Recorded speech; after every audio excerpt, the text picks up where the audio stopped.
Kali ini gue bukan bahas bagaimana caranya kaya secara cepat, tapi bagaimana kita bisa membangun kekayaannya. Ini prinsip-prinsip yang kalian bisa tanamkan, bahkan kalian bisa tanamkan ke anak-anak kalian. Supaya kalian bisa membangun kekayaan yang gue sebut di sini bisa lintas generasi. Karena kalau lu bisa tanamin 5 prinsip ini di hati lu nggak akan bikin kekayaan yang sebentar. Lu akan membangun kekayaan yang seumur hidup. Ini ibaratnya fondasi. Banyak manusia yang bisa jadi kaya, ya. Banyak yang bisa membuat kekayaan, tapi nggak banyak yang bisa mempertahankan kekayaan. Sekedar kerja sangat keras, kerja pintar, kerja cerdas itu bisa menjadi kaya. Bahkan hoki pun ada yang menjadi kaya. Tapi untuk mempertahankan kekayaan, itu membutuhkan skill. Dibutuhkan kebijaksanaan dan pola pikir ya, untuk lu bisa mengelola uang lintas generasi. Dan gua ngajarin kalian di sini itu bukan sebagai guru ya, gua nggak mau menggurui kalian, tapi gua ngajarin kalian di sini sebagai anak muda yang dulu pernah terjebak ya dalam ilusi pengen kaya secara cepat. Pengen kaya cepat itu kan tabrak semuanya, langsung kayak roket aja sampai ke atas.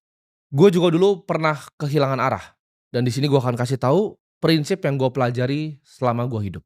Prinsip pertama, kaya itu dimulai dari cara pandang. Kaya itu bukan sekedar hanya angka, tapi kekayaan itu justru pola pikir, apa yang ada di otak kalian. Gue percaya kekayaan yang sesungguhnya itu dimiliki ketika kalian memiliki hati yang damai, ya, dan rasa setiap hari ya kalian bisa bersyukur. Gue pinjam kata-kata ini dari mentor yang gue nggak pernah ketemu, yaitu Charlie Munger. Beliau berkata seperti ini, dunia itu tidak digerakkan oleh keserakahan, ya, tapi dunia itu digerakkan oleh iri hati. Jadi motivasi manusia untuk melakukan sesuatu itu bukan hanya serakah, tapi yang paling kuat dan paling banyak adalah iri hati. Ini gue akan cerita sedikit. Di saat gue waktu itu awal-awal berjualan, kalian semua udah tahu ceritanya, gue berjualan online, berbagai macam barang gue cari dari Cina untuk gue jualkan di sini. Ketika gue masih memiliki puluhan juta, ya ratusan juta yang kecil nominalnya sekarang, waktu itu gue merasa di atas langit. Ya, nggak ada yang pernah bisa ngomongin gue, nggak ada yang pernah bisa bilangin gue. Gue itu paling nggak kenal yang namanya bersyukur. Ya, gue selalu iri ketika gue lihat orang yang lebih hebat dibanding gue, orang yang memiliki uang lebih banyak dari gue. Gue nggak bisa menunda yang namanya keinginan, ketika gue mau apa harus dibeli, ya. Gue nggak bisa menunda yang namanya kesenangan. Baru naik dan merasa di atas langit, baru puluhan juta pertama dan ratusan juta kecil pertama. Waktu itu nafsu gue untuk pamer juga itu nggak bisa dikendalikan, ya ketika gue punya puluhan juta, gue nabung 3 bulan beli Rolex. Punya ratusan juta, nabung 3 bulan lagi langsung beli lagi ya, Audi yang baru. Waktu pertama kali hasil jualan, ya punya agensi, lalu gua berinvestasi di pasar modal. Itu anak 17, 18 tahun itu waktu itu penuh dengan pride dan penuh dengan ego. Gua umur 17 tahun sudah buka-buka botol di klub malam. Gua selalu iri ya dengan orang-orang hebat yang gua bahkan nggak tahu background ceritanya apa. Kalau gua lihat orang lebih hebat dibanding gua langsung hati gua penuh iri dan gua bilang, "Ah ini mah cuci duit. Ah ini mah begini, ini mah uangnya haram, wah ini ya ini." Gua sombong sekali dan arogan sekali ketika gua tidak tahu apa-apa. Kalian harus camkan ini di hati kalian, ya. Hati yang tenang itu jauh lebih penting dibanding rekening yang gendut. Kekayaan sejati itu sebelum kita ngomongin harta itu dimulai dari hati dan juga pikiran. Lu harus bisa buang yang namanya iri hati, lu bisa buang yang namanya pride, namanya ego. Kesombongan tuh harus dibuang dari hati. Dibanding lu punya pemikiran aku selalu kurang. Gimana kalau lu ubah itu menjadi aku itu cukup hari ini, tapi aku akan melakukan yang terbaik. Cukup itu bukan berarti kita stop berkembang sebagai seorang manusia. Tapi justru dengan mindset cukup ini, ya, kalian semua akan lebih gampang untuk menyaring informasi. Ketika lu turunin ego lu, ketika lu turunin kesombongan lu akan gampang menerima informasi. Orang yang sombong ketika nonton video ini muncul di TikTok kalian, kalian akan pikir, "Oh dia kaya muda, dia bapaknya kaya, dia cuci duit." Dengan kesombongan itu menutup apa yang kalian bisa pelajari dari orang yang kalian lihat di sini. Kalau kalian sudah blokir pola pikir kalian, itu kalian nggak akan pernah jalan kemana mana. Kalian akan diam di tempat dan stay di tempat. Ketika ada sesuatu yang kalian tidak mengerti, kalian terlalu cepat beropini dengan pikiran yang sangat sempit. Makanya gue bilang, kaya yang sejati itu dimulai dari hati yang tenang, ya, hati yang bijaksana dan hati yang penuh syukur. Prinsip kedua, ya, hidup di bawah kemampuanmu. Yang membuatmu kaya itu bukan cuma sekedar pendapatan, ya, tapi gaya hidup. Ini kesalahan fatal yang gue lakukan. Investasi baru sekian miliar, ya, income ratusan juta, gaya hidup udah selangit. Kalau gue tahan sedikit aja waktu itu, ya. Memang pas awal-awal masih jutaan itu gua tahan terus ya, jutaan masih tahan ya, puluhan juta masih tahan-tahan dikit. Ketika ratusan juta sampai miliar uang gua, itu gatal pertama tuh dimulai di situ. Kalau gua bisa tahan waktu itu, gua investasikan, gua compounding, mungkin uang gua 2 kali lipat dari sekarang. Waktu punya duit sedikit sudah beli beberapa jam tangan Rolex yang murah-murah itu untuk pamer ya, ke teman, ke orang lain, untuk dirasa keren, untuk diakui oleh teman-teman sekitar. Setiap pendapatan naiknya drastis, waktu naiknya kecil enggak, ya. Ketika pendapatan naiknya drastis, nah gaya hidupnya mulai naik drastis juga waktu itu. Di tahap itu adalah gue adalah anak muda yang nggak ngerti untuk membedakan antara mana namanya kebutuhan ya, dan mana yang namanya keinginan. Ini sulit untuk waktu itu gue bedakan. Gue rasa keinginan ini kebutuhan nih, kebutuhan untuk gue pamer, kebutuhan untuk gue cari validasi, kebutuhan untuk gue tunjukin ke semua orang bahwa gue orang paling hebat. Ini harus dibiasakan ya, kemampuan untuk hidup sederhana walaupun sudah mampu hidup yang mewah. Orang kaya yang sejati ya, gue pelajari, orang kaya sejati itu menggunakan uangnya bukan untuk pamer, tapi menggunakan uangnya untuk bisa jadi pelayan untuk lebih banyak manusia yang lain. Untuk bisa serve, untuk bisa melayani orang lain. Untuk bisa membuat dunia ini jadi sedikit lebih baik. Bukan hanya untuk dirinya. Karena kalau untuk dirinya itu nggak ada habisnya. Hedonisme itu tidak ada habisnya. Treadmill itu adalah lingkaran kayak nggak pernah bisa berhenti. Ya, lo awalnya mau mobil harga 100 juta, lo mau mobil 1 miliar, nggak cukup 1 miliar, lo beli yang 5 miliar, nggak cukup lo beli 8,5 miliar, lo beli yang 10 miliar, lo beli yang 15 miliar, dan akhirnya lo beli 30 miliar. Itu nggak ada habisnya. Orang kaya sebenarnya tahu fungsi uang itu lebih baik digunakan untuk orang lain dibanding untuk diri sendiri. Ingat, iri hati dan impulsif itu adalah musuh dari orang kaya. Ya, ketika sudah punya uang sedikit, akhirnya impulsif. Dan ingat ya di sini ya, hidup yang hemat itu bukan berarti lu adalah orang yang pelit, tapi justru lu adalah orang yang bijak. Jangan hanya beli barang itu untuk pamer, ya, tapi beli barang itu untuk fungsinya. Dan jangan pernah bekerja hanya untuk mendapatkan validasi orang lain, karena itu adalah hal yang sia-sia. Kalau lu ngerasa lu pengen bekerja, pengen mendapatkan lebih hanya untuk pamer, hanya untuk mendapatkan validasi, itu adalah hidup yang sia-sia. Ketika lu bisa jaga gaya hidup lu sekarang ya, pendapatan lu naik, tapi gaya hidup lu jaga sekarang, itu adalah modal investasi lu untuk masa depan. Semakin banyak lu bisa jaga gaya hidup lu, semakin banyak uang, capital yang lu bisa preservasi untuk menjaga masa depan lu. Semakin banyak nanti ke depannya uang yang lu bisa gandakan. Ingat kata-kata gue ini ya, uang yang lu tidak habisin hari ini adalah uang yang lu sisain untuk bertumbuh di masa depan. Jadi lu harus bisa menunda nih. Kesenangan tuh ditunda dulu, bedain. Mana? Ketika lu lihat, oke pengen ini keinginan atau kebutuhan. Lu pikir dulu. Ya. Lu pikir seminggu, oh nggak butuh-butuh banget ya nggak perlu. Nah ini akan nyambung ke prinsip yang ketiga ya. Buatlah uangmu bekerja untukmu. Kalau kamu ya terus bekerja demi uangmu itu, seumur hidup nyari uang terus kerja, maka seumur hidup kamu akan jadi manusia yang lelah. Akan capek terus ya nanti. Ini adalah kata-kata yang beneran mengubah hidup gua sampai gua seperti sekarang. Kalau lu tidak bisa membuat uang bekerja untuk lu di saat lu tidur, lu akan selamanya bekerja untuk uang. Ketika gua tahu hal ini, semua uang yang gua dapatkan itu pengen gua cepat-cepat pekerjakan. Jadi uang itu sebagai prajurit yang bekerja di saat gua tidur. Kalau gua tidur gua belum bikin uang, jadi problem di hidup gua. Uang itu adalah energi ya, jadi jangan buang-buang energi lu untuk sesuatu yang tidak menghasilkan. Lu harus bisa bedakan nih, mana barang yang akan jadi sampah, mana yang akan justru itu jadi bibit pohon lu di masa depan. Ini contoh ya, dibanding lu itu beli sepatu ya, 10 juta, 5 juta untuk ngerasa keren di komunitas kecil lu, di tongkrongan teman-teman lu, mending uang yang sama lu pakai untuk beli kepemilikan dari perusahaan, untuk beli aset yang langka, untuk menabung suatu aset yang langka, untuk diinvestasikan untuk masa depan lu. Karena sepatu yang lu pakai itu cuman kelihatan kerennya mungkin sekali doang. Minggu depan teman lu juga biasa aja lihat sepatu lu sendiri pun biasa aja lihat sepatu lu, ya. Tapi uang yang sama, lu bisa belikan kepemilikan perusahaan, yang barangnya lu pakai setiap hari. Mulailah dari hal-hal yang kecil. Setiap lu punya uang, rutinlah investasikan, jangan kebanyakan gaya. Ini jadi disiplin yang dibiasakan setiap hari.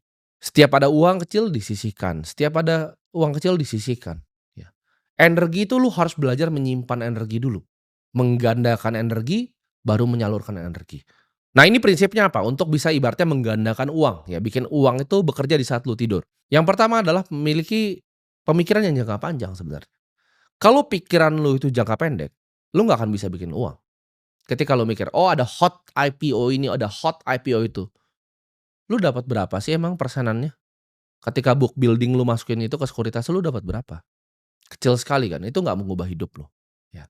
Tapi kalau lu disiplin menabung, lu disiplin setiap ada uang lu sisihkan, lu lihat, oke ini perusahaan kira-kira 20 tahun dari sekarang masih ada nih, 20 sampai 30 tahun ke depan masih ada nggak nih?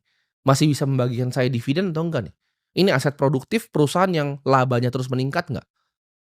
Oke, ketika ini perusahaan yang labanya terus meningkat, earnings-nya terus meningkat, dia konsisten membagikan dividen kepada pemegang sahamnya, oke gue mau jadi pemilik dari perusahaan ini. Itulah yang gue lakukan ketika gue 15 tahun. Investasi tuh nggak ribet, ya. Rumusnya sederhana, sabar ditambah waktu. Investasi itu sama dengan sabar ditambah waktu. Bukan lu beli sesuatu sekarang lu berharap kayanya besok. Itu lu di alam mimpi aja. Nah ini prinsip lagi ya tentang menggandakan uang. Belilah aset di saat semua orang ketakutan, semua orang nggak ada yang mau beli aset. Contohnya di saat Covid, orang semua takut. Itu gue beliin murah-murah perusahaan-perusahaan bagus. Contoh lagi, ketika kasus FTX, exchange di luar meledak, Bitcoin turun sampai 16.000. Semua orang takut, semua bilang itu sudah habis. Ya, gua tahu ini adalah aset yang langka, use case-nya ada, diingini oleh banyak orang waktu itu, dan dikasih harga yang sangat terdiskon. Ya pasti gua sikat. Seperti zamannya kepemilikan perusahaan yang murah di saat 2020. Gua lihat ini bank-bank bagus sekali gitu. Kenapa harganya segini? Ya labanya besar sekali, harganya kok segini. Ya gue beli dengan semua uang gue. Karena jarang-jarang kadang kita dapat kesempatan seperti itu di hidup, ya. Itu yang disebut dengan momentum. Itu yang orang lain bilang hoki. Tapi gue punya uangnya. Gue punya persiapannya di saat kesempatannya datang, di saat semua orang ketakutan. Banyak juga, ya kesempatan itu datang ke semua orang. Tapi satu, nggak semua orang waktu itu punya uangnya, nggak punya persiapannya. Nggak semua orang tahu harus ngapain, ya kan? Ketika Bitcoin 16.000 banyak kok teman-teman gue yang punya uang. Tapi mereka tidak punya ilmu dan pengetahuannya. Mereka tidak punya skill, tidak punya knowledge untuk capitalize di kesempatannya. Di saat orang takut, di situ saatnya kita masuk. Di saat semua orang euforia, semua orang pesta, semua orang senang, di saatnya itu kita kabur. Investasi itu butuh waktu, ya. Sama seperti kita menanam padi. Jangan langsung lu panen, tunggu dulu, sabar dulu, lihat dulu. Nah, kalau lu menggunakan prinsip ini, ya, untuk bikin uang bekerja di saat lu tidur, itu hidup lo akan enak sekali, ya. Seperti gua nih, tadi malam gua tidur, gua bangun, uang gua sudah bekerja untuk gua. Salah satu perusahaan yang gua cover dari 2015, sekarang gua memiliki hampir puluhan juta lembar. Dari puluhan juta lembar itu, November nanti gua dibagikan dividen interim, Maret gua akan dibagikan dividen lagi. Dari 3,36% dividen yield yang gua dapatkan dari situ, gaji gua kira-kira ya lebih besar dari beberapa direksi di situ. Direksi kerja dari pagi sampai malam. Sedangkan gue sebagai investor di situ, gue hanya duduk tenang, diam, ya. Gue bisa ajarin apa ilmu yang gue punya, gue bisa ajarin hal seperti ini. Itu sudah lebih ya dari lu mau ngomong direksi-direksi bankir-bankir yang sudah senior. Pendapatan gue hanya dari dividen di satu perusahaan yang gue punya. Ya ini perusahaan paling besar di Indonesia. Mungkin non direksi dan non mantan komisaris, gue adalah single shareholder terbesar pribadi. Jadi kapan untuk kita bisa nanam bibit ya? Kalau lu belum tanam bibit lu itu untuk bikin pohon ya, tanam sekarang.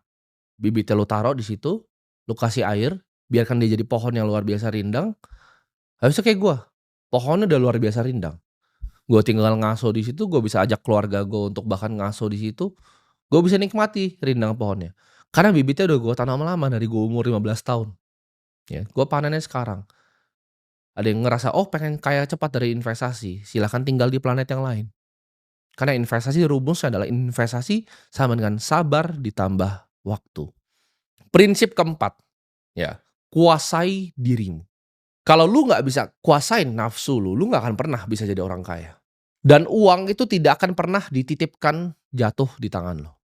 Musuh kekayaan itu apa sih? FOMO, ya, emosi dan ego. Orang yang punya uang seperti gua itu gimana caranya bisa bangkrut? Biasanya karena mereka berinvestasi di sesuatu yang mereka nggak mengerti dalam jumlah yang banyak. Mereka FOMO, ada teman bilang opportunity ini bagus, ya, ada tambang di sini bagus, begini begini begini, tapi nggak beneran mengerti bisnisnya. Dia masuk ya dengan uang yang besar itu lalu hilang semua. Ketika gua dulu sebelum Seperti sekarang, ya, ketika gue masih jadi orang yang bodoh, ketika dibisikin, "Oh ini ada IPO yang hot ini."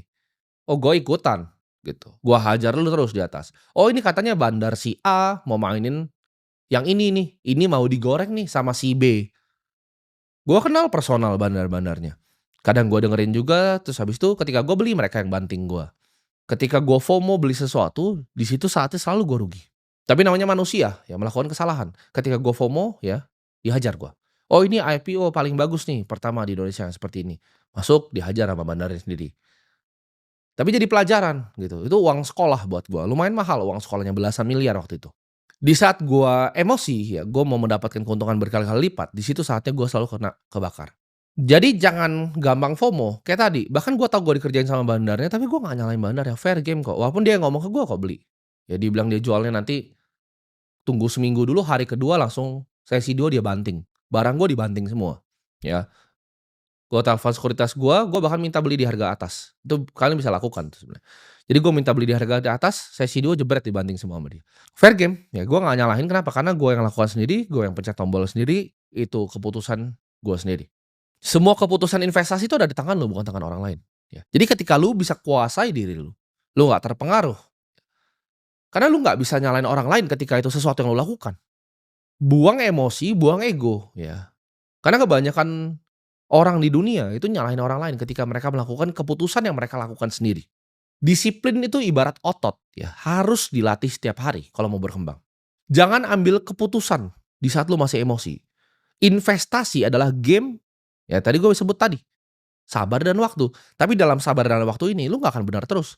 Warren Buffett itu cuma benar 60% of the time. 4 dari 10 investasi yang dilakukan tuh gagal total. Jadi lu akan gagal gitu. Akan ada momennya di saat lu lihat ini, lu analisa dengan benar, lu taruh uang lu dan lu gagal. Tapi di saat itu lu harus mundur dulu, lihat dulu, sabar dulu, jangan langsung emosi. Lihat posisinya. Karena kadang tesis lu benar, market bisa berkata sebaliknya. Pasti ada waktu untuk menang dan ada waktu untuk kalah. Ketika waktu lu itu giliran lu untuk kalah, jangan emosi lu mau balikin lagi. Di saat lu balikin lagi, lu kalah lagi, lu emosi lebih jelek lagi, lu kalah lagi, akhirnya uang lu hilang semua. Latih diri untuk sabar dan nikmatin prosesnya, jangan mau hasil yang cepat. Ingat ya, kuasai diri. Sederhana itu bukan berarti lu miskin. Ada orang ya, yang kelihatannya punya segalanya tapi sebenarnya nggak punya uang. Ada juga orang yang kelihatannya sederhana, biasa-biasa aja, tapi punya harta kekayaan yang sangat luar biasa. Orang sukses adalah orang yang mampu berkata tidak. Nah, mampu berkata tidak itu adalah format dari disiplin. Ketika lu udah bisa kuasai diri lu bisa kuasai otot di diri lu yang namanya disiplin. Oke, ditawarin investasi A, apakah saya mengerti A? Tidak, ya saya tidak investasi. Gue berkali-kali tolak investasi, ya. Ditawarin, "Tim ini ada tambang nikel di sini." Oh, gue nggak peduli. Gue nggak ngerti bisnisnya, gue nggak mau ngerti itu nikel tipe 1 atau tipe 2, ya. Gue nggak mau nanti dikerjain karena gue nggak ngerti cara kerjanya smelter untuk jadi nikel nikel tipe 1. Gitu. Kalau tipe 2 nanti jadinya sendok, gue nggak mau punya tambang nikel yang jadinya sendok sama gunting. Ditawari investasi di batu bara, oh gue tidak mengerti industrinya coal. Gue nggak mengerti dan gue nggak mau sok ngerti. Gue paham circle of competence gue. Gue paham tempat yang gue jago itu di mana.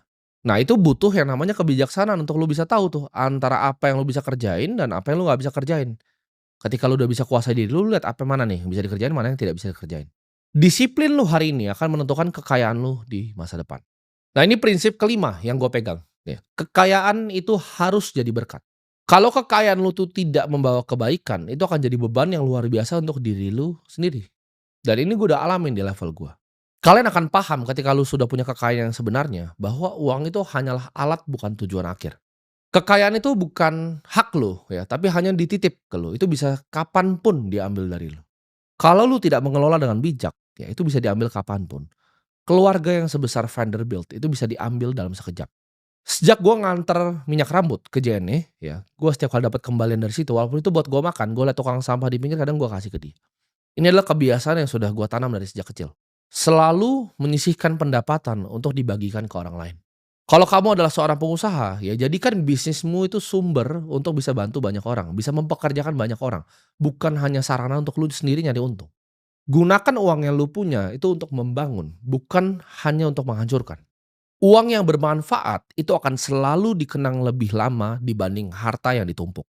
Reputasi dan nama baik, ini gue belajar, jauh lebih penting dibanding kemewahan apapun dan uang manapun.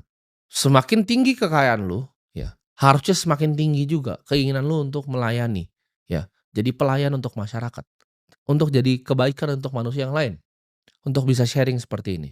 Kekayaan itu bukan tentang siapa yang paling cepat, tapi siapa yang bisa membangun kekayaan yang bertahan. Gue udah coba ya semua jalan yang ada di dunia ini, jalan yang cepat ya, jalan yang keras, jalan yang kasar, jalan yang sangat sangat sangat sulit, jalan yang mudah juga, tapi akhirnya gue kembali balik ke satu jalan, yaitu jalan yang bijak. Melayani orang itu adalah panggilan gue, itulah kenapa gue akan sisihkan ya, sebisa mungkin di tengah waktu gue yang banyak gue pakai untuk hal-hal yang lain, gue akan sisihkan. Karena ini adalah janji diri gue sendiri ke Tuhan di atas. Ketika gue berhasil lepas dari rantai perbudakan finansial, gue akan bantu ya, orang-orang seperti kalian tuh bisa berjalan lurus, bisa bebas juga. Dan semoga kalian semua di sini ya, yang sudah ngikutin gue dari lama, itu nggak cuman sekedar jadi orang yang kaya, tapi kalian bisa tumbuh juga menjadi manusia yang bijak, dan bisa melayani banyak orang juga nantinya, terusin tongkat estafet gue.